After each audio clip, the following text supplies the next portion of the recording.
What's going on, Soul Tribe? I salute the divinity in you, and welcome to my channel, Alchemist. Justin here, and bring another little nugget to add to the Soul Tribe archive. And in today's video, I'm going to be talking about Pluto and Sagittarius in the 10th house. And this is an interesting one, I think, for Pluto. I think a powerful one. So when you're talking about Pluto, the nature of Pluto is brings about change and transformation, and we're talking about that on a real kind of deep level. There's what Pluto can bring. This can be one of those. It represents that sort of like metaphorical death and rebirth process in life. It helps us to harness our powers by maybe revealing where things have been manipulating us behind the scenes. Pluto work takes time, because Pluto is, when you're thinking about Pluto placements, even when we're talking about that, Pluto's going to cover, being an outer planet, covers large swaths of time. So it's going to be usually a generation that is going to have this Pluto in Sagittarius or Pluto in whatever sign, and it varies from sign to sign. But you'll notice really in the house themes of where you'll see these sort of like maybe Plutonian themes kind of come to play there.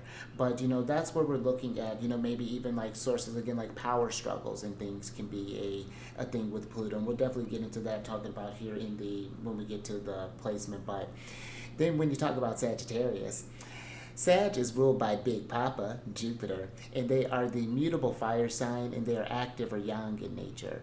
And I think of Sagittarius as the adventurers of the zodiac, of the ones that are pursuing more in life, because there's so much more that life has to offer, and that life can bring, and why not, the Sag is the will, just in constant motion, always changing, looking for the next thing and the next thing, and but it's a little bit different than like with Gemini, their opposite sign. It's something that's expanding their worldview on like larger scales, whereas Gemini is focusing on more of the details in a fast pace. Yeah, Sag is looking for the bigger pictures. So yeah, it's really fast, and there's an enthusiasm and optimism, I think, with Sagittarius as well. But then you talk about the 10th house. This in ancient astrology was known as the midheaven. And this is a strong house. It's one of the angular houses. And I work with whole sign houses. And so there's a point that is actually the midheaven.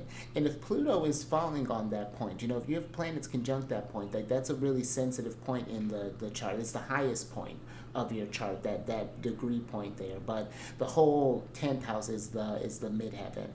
And some of the themes that it's going to cover are going to be like your career, advancements, superiors, authorities. It can deal with like your rank, your honor, your reputation, your public role in society, like how people see you, whether that be as a doctor, a mom, a firefighter, a circus clown, whatever that's looking like.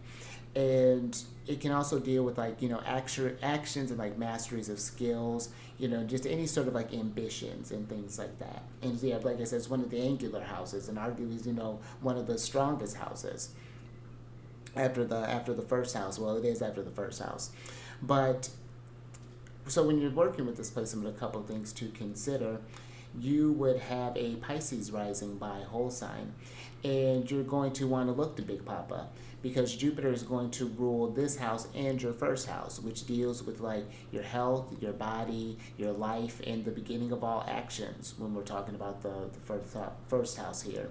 So one thing that we're thinking about right off the bat when there are going to be times where we're thinking about, what do you want to do? What do you feel like you were meant to do when you're thinking about that Pisces rising? What energizes you? That would be something that I would check in with regularly. And considering that Sag is there, you may find yourself doing a number of things. Just because the 10th house talks about a career, that's not something where I think, especially with Sag, don't put yourself in a box. Allow yourself to explore all facets of who you are.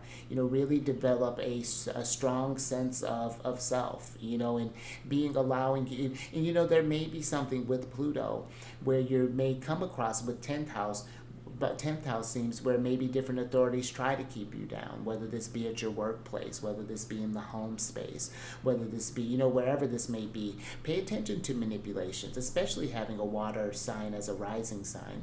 Pay attention to how people move your energies, how they motivate you, the relationships and things, because those are going to be very transformative times.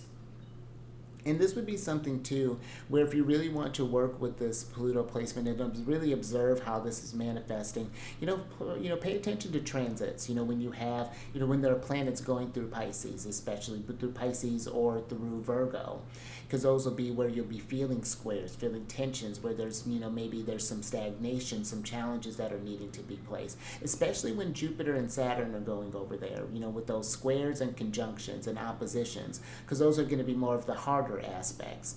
But also, don't ignore that those fire energies, when we have transits going through Sag and through Aries. Saturn's going through Aries, well, depending on when you're watching this. And so there's going to be a trine that's forming with that placement for you. So something to think about. Because Saturn's going through your money house. So, but that is going to be, I think, a really big theme that you're going to want to pay attention to. And they're probably going to, document those pivotal moments, whatever that looks like for you, whatever you want to achieve. With this one, especially in a fire sign, where there's a will, there's a way. But there are going to be challenges. They're just, and Pluto will definitely put those there, But I do think that it's not something that needs to be insurmountable. But I do think that, you may get recognized for this. You get through these really challenging times in life, and that may be people see you as strong, see you as a leader, someone to follow, someone to emulate. So, this may be where Pluto brings you reputation, I would be maybe with Pluto being there, be mindful of what kind, and how that looks, maybe to put, so, again, just apply this to your situation. But that would be something that I would consider there, just because that's Pluto's on display, in the 10th house. It's in the highest house. And especially if the midheavens around it, those Plutonian themes may be something that, and understand your relationship with Pluto. You need to be honest with Pluto work, especially maybe where you've been capitulating, but it's been letting others kind of run the show, kind of pulling the things or maybe not wanting to take the responsibility because maybe it'll be too hard.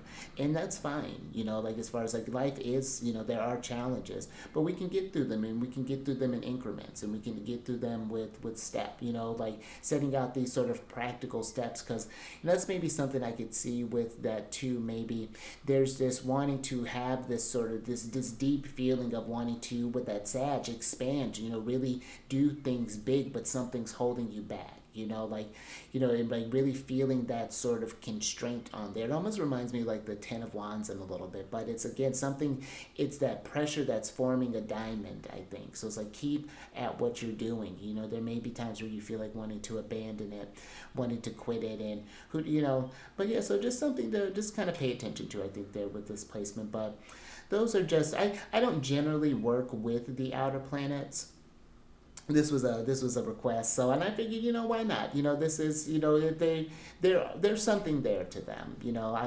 I keep in mind of where I know where my Pluto's at. I know what degree it's at and what it's like. I don't work with them very actively. But if that is something where you wanted to, maybe if we're booking a service and you wanted to get more into the outer planets, I'm absolutely open to that. Because it adds an interesting nuance, an interesting flavor to the charts there. So, but yeah, also, if you have this placement or know someone who's working with this placement, tell us how Pluto's been changing lives, whatever that's been looking like, because Pluto could, potentially, maybe where you're transforming into this authority, what does that ascension look like? That's, again, this is a really, really potent place for Pluto. But So let's hear what that looks like for you. I would love to see it's always really cool to see that manifest. And if you have any questions about the services that I provide, there is my email down in the description box, and I offer different services. Whether you're trying to start up, maybe you're wanting to start up a business, maybe you're forming a partnership, maybe you're doing a marriage. Maybe that might be something too. The 10th house can deal with marriages, so maybe you find that change in title really transforms you. And pay attention to how that, because it does. It absolutely does.